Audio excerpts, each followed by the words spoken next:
Sabies que hi ha formigues que són autèntiques agricultores? Les formigues jardineres no mengen fulles, les cultiven. Surten en expedició tallant fulles gegants, més grans que elles, i les porten cap al seu món secret, als jardins subterranis.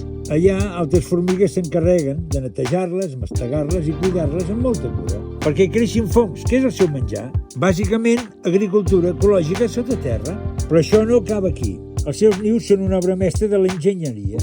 Túnels, cambres i forats dissenyats perquè la temperatura, la humitat i la ventilació siguin sempre perfectes pels seus jardins. I tot funciona gràcies a una organització brutal. La reina no mana, gestiona, distribueix els rols de la colònia. Soldats que defensen, recol·lectors que porten fulles, jardineres que cuiden els fongs i cuidadores que s'encarreguen de les noves generacions. Una societat completa, eficient i sostenible.